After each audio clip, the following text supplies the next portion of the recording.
Yeah, I got you. I got you. Yo, peace and wellness to the family. Peace and wellness to the family. Yo,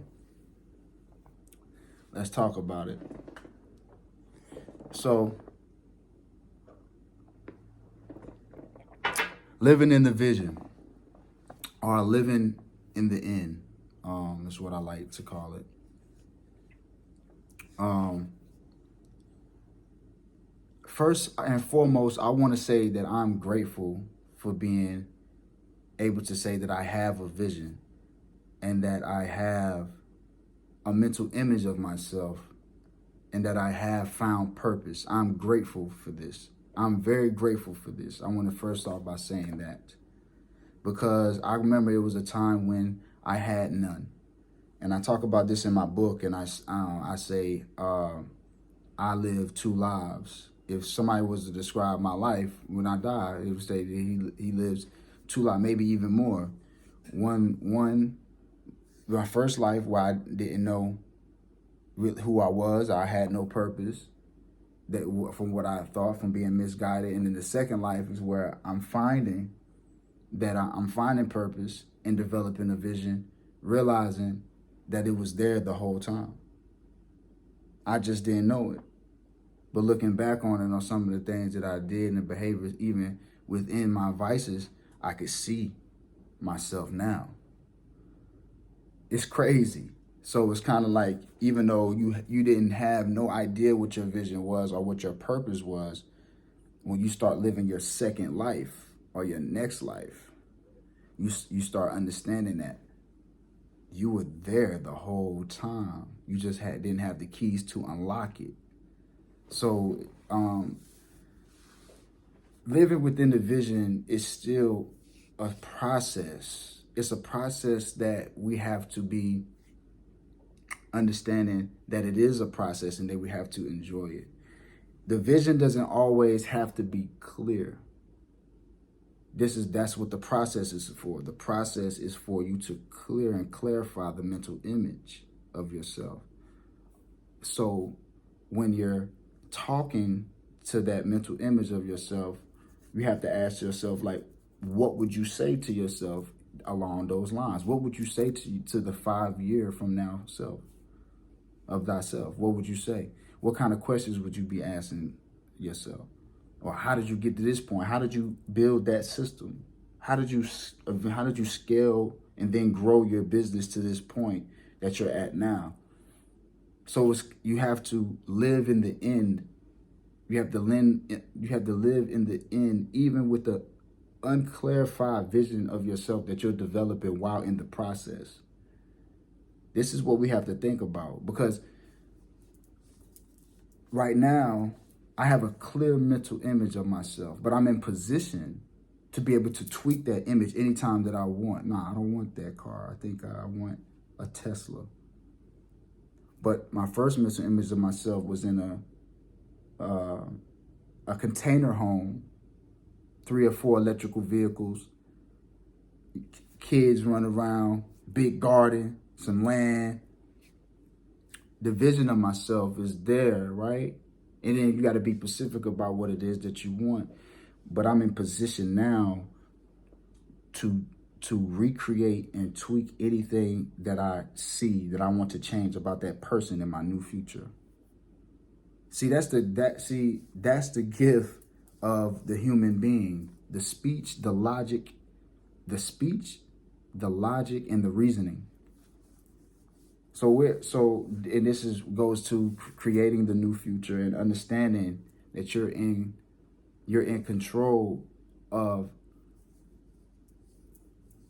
what you want to see in the end of the mental image that you're trying to create for yourself. That you are going to create for yourself, living inside of your goals, living inside of your future.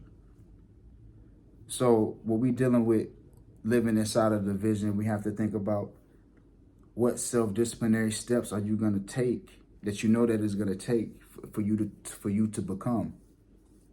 Because a lot of the times we have to understand and know that it's not so much of what we acquire, it's more of what we become or who we become.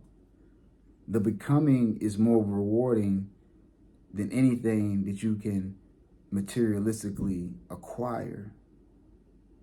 You can't leave, if you can leave it whatever for your kids, but it don't matter if you don't leave anything within them. The becoming stage is the exciting part of seeing who you turn out to be. Not being driven by materialistic things that have no real value, and holding the value to the highest point, and understanding who you become is the most important thing. It should be the most exciting thing. If you're driven by what you're going to acquire in the wellness in the business, at least, and anything else, it's cool. Materialistic things are great to have in this world, and we deserve them as a people. And I even think more so to say we're supposed, wealthy is associated with wellness. There's nothing wrong with that at all. We too smart to be broke. But on the other side of having moral compass and principle, and knowing the difference between what has real value to you and what is really priceless, love, compassion, loyalty, like these things you can't materialistically buy. You understand what I'm saying? So when we're focused on us becoming, in our becoming stage. But first, let's get back to being thankful for having a vision and having a purpose, and understanding your purpose and your calling. First, understanding there's a purpose and a calling on your life, right?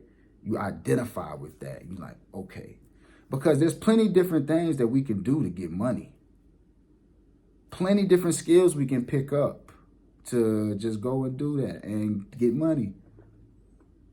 For you to say, you know what? No, because I know I'm doing what the divine source and the Almighty wants me to do. This is my true calling. This is my true soul purpose. And he's going to give me the willpower and the desire to continue on this path and to be successful at it, and to become into that success, and to become the person that I'm supposed to be, and the mental image that I'm creating for myself, that I see for myself. That's in the self-imagery. And imagery is power. Imagery is power. That's why they say imagery. That's why they fooling us and tricking us into thinking that this rap is really hip-hop culture, because the imagery of it is power. It possesses over these people neurotransmitters. They can't even think for themselves, and they think that's real. That's a real image. They think that's a real reality, and it's fantasy. It's an augmented reality. It's not even real. It's all perception. But they could create a reality for themselves similar to that has more value, and not the perception and the deceiving part of the imagery that they're seeing. They can create something solid within themselves, but they have to go within themselves to know who they are, and they're not that, and they don't have to be that. The thought patterns can be different. You can create in a different way. You can display your art in a different way. You don't have to do it like they have done it. They're doing it this way for a reason. Your reason should be more so to intuitively create, like we was talking about before, to genuinely create, to create from the heart, to create from the soul of you. Not saying that, not to knock on anything that's going on with any type of music or any type of book, but it is safe to say that deaf culture has taken over the rap industry. It's not even rap, it's all deaf culture. So what we want to do is bring forth a new way of thinking and provoking thought on how to discover self and do the self-science on the inward path to know what it is your true calling, what is your true passions. Your gifts will lead you to your true purpose. Follow your gifts, follow your passions, right? But we all know, but when you're passionate about something, that means that we're going to have to learn how to regulate our emotions too. So it's a lot of things on this path, and with the vision, if you're living in the end, if you're truly living in the end, and you truly know that God has something on your life, and this is the person that you're going to be, it might not be all the way clarified or clear though. And that's okay. That's what I'm here to tell you today. It's okay that it's not all the way clear, but you know that the purpose is there. It's set on your heart. You know that you have a meaningful life now. And within that moment, like Earl Nightingale says, you became a success when you got the thought to create a service to help people. You know, so the vision is there. You're trying to, and in the process, you're trying to become one with the vision. That's the beautiful thing about it. The beautiful thing about it is you trying to become one with the vision. And once you become one with the vision, then you feel the most complete that you ever did in your life, because the process is complete. You went through the process to get you to the future that you ultimately created for yourself, because you imprinted it into your subconscious mind so much so that your conscious mind couldn't help but to bring it into existence. Well, we're just talking about how powerful the subconscious mind to be able to travel across the universe, to travel and connect with the almighty superconscious, the almighty God, to get messages to bring back to earth as prophecy. That's how powerful your subconscious mind is. Even with Mike Silver, plenty other examples of extrasensory perception outside of the Bible. Jose Silva, where he was able to teach his kids to use extrasensory perception to be able to read minds and channel thoughts. This is all real, y'all. This is all real. You know, so let's focus on finding the vision, finding purpose. And people always ask me, well, how do I find my purpose? Well, first you have to find who you are in order to find your purpose. You have to do some sitting and evaluating of self to find out who it is that you are to the core of you. Like Bob Proctor says, not your first and last name, but who you are to the core of you.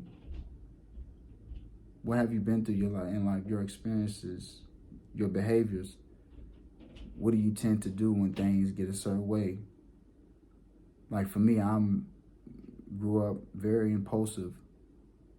My impulsive behaviors have costed me a lot in life. And now that I understand this,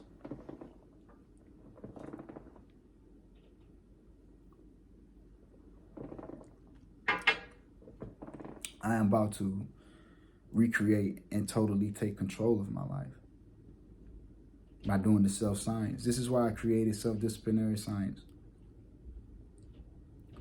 There's a quote by Mother Teresa. She said something to the words of, if everybody cleaned their own doorstep,